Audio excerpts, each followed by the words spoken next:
Hi friends, welcome back to crazy life channel. ಇವತ್ತಿನ ವೀಡಿಯೋದಲ್ಲಿ ಉಪ್ಸಾರು ಮಾಡೋದು ಹೇಗೆ ಅಂತ ಹೇಳ್ಕೊಡ್ತಾ ಇದ್ದೀನಿ. ಇದನ್ನ ಯಾರು ಅಡುಗೆ ಬರಲ್ವ ಅವರು ಮಾಡ್ಬೋದು ಸುಲಭವಾಗಿ, ಈಸಿಯಾಗಿ. ತುಂಬ ಈಸಿ ಅಡುಗೆ ಮಾಡೋದಿದ್ದು ಉಪ್ಸಾರು ಮಾಡೋದು.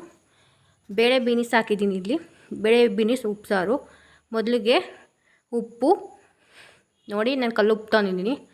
1 ಕಪ್ಪು ಬೇಳೆ, ಟೊಮೊಟೊ ಮತ್ತು ಬೀನಿಸ್ನ ಕಟ್ ಮಾಡ್ಕೊಂಡಿದ್ದೀನಿ ನೀಟಾಗಿ. 3 ಕಪ್ ನೀರು ಬೇಕು ಮಾಡೋಕ್ಕೆ. ಸ್ಟವ್ ಆನ್ ಮಾಡಬೇಕು. 3 ಕಪ್ ನೀರು ಹಾಕ್ಬಿಟ್ಟು ಸ್ಟವ್ ಆನ್ ಮಾಡಬೇಕು. ಬೇಳೆನೇ ನೀಟಾಗಿ ತೊಳ್ಕೊಬೇಕು, ನೀಟಾಗಿ 3-4 ಸಲ, ಯಾಕಂದರೆ ಕೆಮಿಕಲ್ಸ್ ಇರುತ್ತೆ. ಬೇಳೆ ನೀಟಾಗಿ ವಾಶ್ ಮಾಡ್ಕೋಬೇಕು. ನೀಟಾಗಿ ವಾಶ್ ಮಾಡಿದ್ಮೇಲೆ ನೀರೆಲ್ಲ ತೆಗಿಬೇಕು ನೀಟಾಗಿ.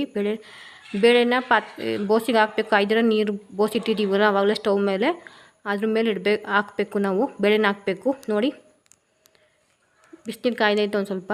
ನೋಡಿ, ಬೇಳೆ ಹಾಕಿದ್ದೀನಿ. ಬೀನಿಸು ಮತ್ತು ಟೊಮೊಟೊ ಹಾಕೋತಾ ಇದ್ದೀನಿ. ನೆಕ್ಸ್ಟು ಬೀನಿಸು ಮತ್ತು ಟೊಮೊಟೊನೂ ಅಷ್ಟು ನೀಟಾಗಿ ಕ್ಲೀನ್ ಮಾಡಬೇಕು, ವಾಶ್ ಮಾಡಿ ಕಟ್ ಮಾಡಬೇಕು. ನೆಕ್ಸ್ಟ್ ಉಪ್ಪು ಹಾಕಿದ್ದೀನಿ ಒಂದು ಸ್ವಲ್ಪ. ವಿಷಲ್ ಲಿಡ್ನ ಕ್ಲೋಸ್ ಮಾಡಬೇಕು. ನೆಕ್ಸ್ಟು ಒಂದು ವಿಷಲ್ ಬಂದಮೇಲೆ ಆಫ್ ಮಾಡಿ. ಆಲ್ಮೋಸ್ಟ್ ಬರ್ತೈತೆ ನೋಡಿ. ಇವಾಗ ಒಂದು ವಿಷಲ್ ಬಂತು. ಅರ್ಧ ಗಂಟೆ ಆದಮೇಲೆ ಒಂದು ವಿಷಲ್ ಬರ್ತದೆ ನೋಡಿ ಯಾವ ಥರ ಬಂದೈತೆ ಅಂತ. ಬೇಳೆ ಉಪ್ಸಾರು ಬೇಗ ಆಯ್ತದೆ. Easy recipe, quick recipe. ನೋಡಿ ಯಾವ ಥರ ಬೆಂದೈತೆ ಅಂತ. ನಿಮ್ಮ ಬೇಳೆ ಏನಾರು ಬೇಯಬೇಕು ಇನ್ನೂ ಜಾಸ್ತಿ ಅಂತ 2 ವಿಷಲ್ ಕೊಡ್ಕೋಬೋದು. ನಾನು 1 ವಿಷಲ್ ಆಫ್ ಮಾಡಿದ್ದೀನಿ ಅಷ್ಟೇ.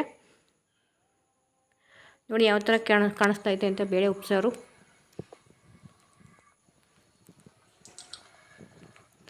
ನೋಡಿ, thanks for watching guys. Do subscribe to crazy life channel. ಇವತ್ತಿನ ವಿಡಿಯೋ ಇಷ್ಟ ಆದಲ್ಲಿ ಲೈಕ್ ಮಾಡಿ, ಶೇರ್ ಮಾಡಿ, ಸಬ್ಸ್ಕ್ರೈಬ್ ಮಾಡಿ.